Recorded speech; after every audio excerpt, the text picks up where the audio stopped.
नमस्कार दोस्तों, मैं राजकुमार मौर्य प्रखर इंडिया यूट्यूब मंच पे आपका स्वागत है। आज की इस वीडियो में हम आपको बताने जा रहे हैं मध्य प्रदेश की 29 लोकसभा सीटों में ऐसी कौन कौन सी लोकसभा सीट है जहां पर कांग्रेस पार्टी बहुत मजबूत है, यानी कि कांग्रेस पार्टी 2024 में चुनाव जीतने की कंडीशन में है।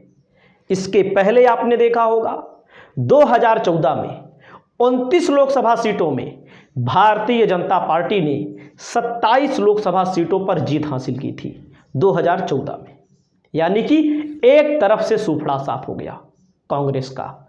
वहीं पर आए 2019 में तो कांग्रेस पार्टी केवल एक सीट जीत पाई 29 सीटों में, 28 सीटों पर भारतीय जनता पार्टी जीतती है। मध्य प्रदेश में सूफड़ा साफ होता है कांग्रेस का, राजस्थान में सूफड़ा साफ होता है।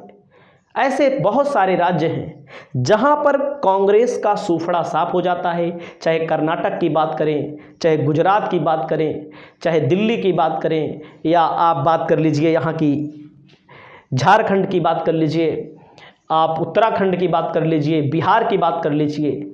लेकिन 2024 में कांटे की लड़ाई है, राहें आसान नहीं है बीजेपी के लिए भी। कांग्रेस तो बहरहाल सत्ता में ही नहीं है। कुछ लोगों का यह मानना है, कुछ सर्वे दिखाए जा रहे हैं कि 29 में 29 लोकसभा सीटें बीजेपी जीतेगी। लेकिन मैं इस वीडियो के माध्यम से आपको बताना चाहता हूं 2014 और 2019 का आंकड़ा बीजेपी दोहराने नहीं जा रही है। कौन कौन सी सीट है जहां पर वाकई में कांग्रेस जीतने जा रही है या कांग्रेस कड़ी टक्कर दे रही है और बीजेपी हारने जा रही है या बीजेपी हार सकती है। आंकड़ों के जरिए हम बात करते हैं, फैक्ट के जरिए बात करते हैं। सबसे पहली सीट ले चलते हैं छिंदवाड़ा की लोकसभा सीट। छिंदवाड़ा में कांग्रेस ने विवेक साहू को नकुल नाथ को टिकट दिया हुआ है, भारतीय जनता पार्टी ने विवेक साहू को टिकट दिया हुआ है। और 2019 में केवल यही एक सीट थी जो कांग्रेस जीती थी। और कमलनाथ, अभी आपने देखा होगा अखिलेश को कमलनाथ उमलनाथ कहे थे 2023 के विधानसभा चुनाव में, और कांग्रेस बहुत बुरी तरह हारी। कांग्रेस को केवल और केवल 66 सीट मिलती है और 163 सीटों पर भारतीय जनता पार्टी जीतती है। तो ये जो सीट है कांग्रेस की, 7 विधानसभा सीटें हैं यहाँ पर। लोकसभा में छिंदवाड़ा में नकुलनाथ सांसद, और जब विधानसभा का चुनाव हुआ और विधानसभा चुनाव के बाद जो रिजल्ट आया, कमलनाथ के ऊपर आरोप भी लगे कि कमलनाथ बीजेपी से मिले हुए हैं, बीजेपी को जिताना चाहते हैं, बहुत बड़े आदमी हैं, बहुत बड़े आदमी हैं, और बीजेपी से अंदर ही अंदर सेटिंग हुई है। और एक खबर ये भी चल रही थी, खबर भी चली, जाते जाते बीजेपी में नहीं जा पाए। क्यों नहीं जा पाए, उसके पीछे कारण बताया गया कि कहीं ना कहीं बीजेपी के अंदर ही विरोध के स्वर उत्पन्न हो गए। तो कमलनाथ इस सीट को एक बार फिर जीतने जा रहे हैं। 7 विधानसभा सीटें हैं, 7 की 7 सीट यहाँ पर भारतीय जनता पार्टी हार गई थी 2023 के चुनाव में, जब बीजेपी ने कई जगहों पर कांग्रेस का खाता नहीं खुलने दिया। तो यहाँ पर बीजेपी का खाता नहीं खुला था, केवल यही एक सीट थी। तो अगली सीट कौन सी है? मुरैना लोकसभा सीट पर भारतीय जनता पार्टी 5 विधानसभा, 7 में 5 विधानसभा चुनाव हार गई। 5 विधायक यहाँ पर कांग्रेस पार्टी के बने हैं 2023 के विधानसभा चुनाव में। हालांकि बहुत सारे लोग कहते हैं विधानसभा का चुनाव मैटर अलग होता है, लोकसभा का मैटर अलग होता है। ये बात बिल्कुल सही है, लेकिन बीजेपी का जो मंत्र है केवल एक ही मंत्र है, राष्ट्रवाद और हिंदुत्व के नाम पे बीजेपी चुनाव लड़ती है और लड़ती ही रही है। बीजेपी भले विकास की बात करती है ऊपर ऊपर, लेकिन विकास पे कोई चुनाव लड़ता उड़ता नहीं है। जो विकास पे लड़ता है वो चुनाव हारता है, इसको सबको पता है। मुरैना लोकसभा सीट पर कांग्रेस की बहुत मजबूत पकड़ है। अगर हम अगली सीट की बात करते हैं तो भिंड की लोकसभा सीट है। वैसे बीजेपी 1989 के बाद यहाँ पर चुनाव नहीं हारी है, लेकिन कहीं ना कहीं कांग्रेस का ग्राफ यहाँ पर धीरे धीरे चढ़ रहा है। भिंड में 4 विधायक जो जीते थे वो कांग्रेस पार्टी के जीते थे। कांग्रेस पार्टी यहाँ पर धीरे धीरे मजबूत हो रही है। यहाँ पर 2014 में आंकड़ा देख लीजिए 1,59,000 से। समय बदलता है। 2000 आप आ जाइए 2009 में केवल 18,000 वोट से बीजेपी जीती थी। 2004 में आ जाइए 6,946 वोटों से जीती थी। 1999 में आ जाइए 53,000 वोटों से जीती थी।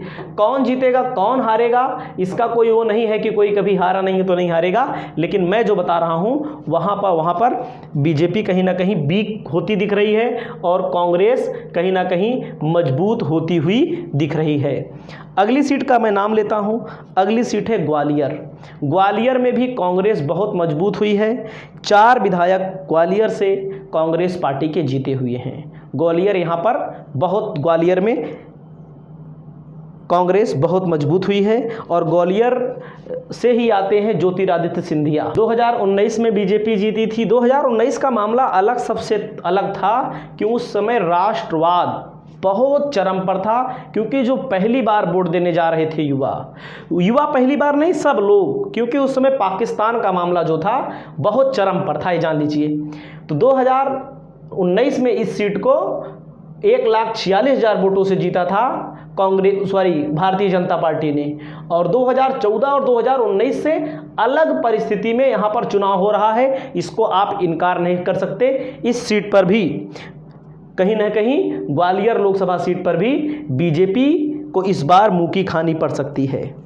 वहीं है अगली लोकसभा सीट है मंडला लोकसभा सीट। मंडला लोकसभा सीट पर भी 5 विधायक किस पार्टी के जीते हैं? कांग्रेस पार्टी के जीते हैं मंडला लोकसभा सीट पर। तो आप ये जान सकते हैं कहीं ना कहीं इन सीटों पर कांग्रेस एक अच्छा फाइट देती हुई नजर आ रही है। लोक पोल का सर्वे भी आया था, मध्य प्रदेश में 4 से 6 सीट दिया जा रहा है, लेकिन यहाँ पर सीटें हैं 10 से 11 सीटें। अगली सीट है रतलाम की लोकसभा सीट है। रतलाम लोकसभा सीट पर भी बीजेपी कहीं ना कहीं मजबूत हुई है। तो कांग्रेस कहीं ना कहीं मजबूत हुई है।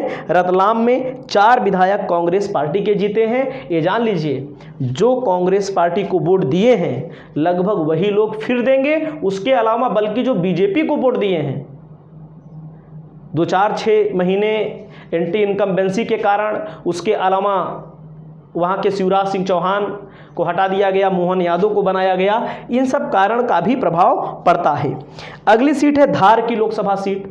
5 विधायक यहाँ पर धार लोकसभा सीट पर बीजेपी हारी है। 5 विधानसभा सीट धार की लोकसभा सीट पर भी बीजेपी की हालत खराब है। अगली सीट है खरगोन की विधानसभा सीट। खरगोन की विधानसभा सीट पर भी 5 विधानसभा बीजेपी हारी है। अगली सीट है टीकमगढ़ में भी एक कांटे की टक्कर होने वाली है। और बालाघाट यानी कि छिंदवाड़ा, मुरैना, भिंड, ग्वालियर, टीकमगढ़, मंडला, बालाघाट, रतलाम, धार और खरगोन। अब आगे क्या है? आगे वे सीटें भी मैं आपको बताने वाला हूं जहां पर बीजेपी बहुत मजबूत है। बीजेपी को हराना या बीजेपी से लड़ना वो एक चुनौतीपूर्ण काम है। जैसे खजुराहो समाजवादी पार्टी यहां पर लड़ रही थी, समाजवादी पार्टी के कैंडिडेट का पर्चा ही कैंसिल हो गया।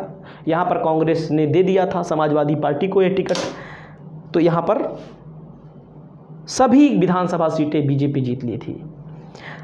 होशंगाबाद, देवास, इंदौर और खंडवा यहाँ पर सभी विधानसभा, और सागर, दामोह, रीवा, सीधी, जबलपुर, विदिशा, मंदसौर, ये सीटें हैं जो एक विधानसभा सीट यहाँ पर बीजेपी हारी है।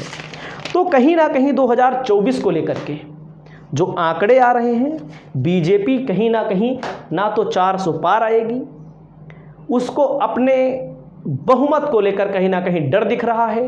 वोट ऑफ परसेंटेज गिरा हुआ है। मैंने उत्तर प्रदेश में बताया है, मैंने आपको बिहार में बताया है, मध्य प्रदेश की ये वीडियो है, उसके अलावा मैंने राजस्थान का बनाया है। अलग अलग राज्यों का एक डाटा निकाल कर लाते रहेंगे। आपकी क्या राय है? आप अपनी राय बताइए। इस वीडियो में इतना ही। नमस्कार।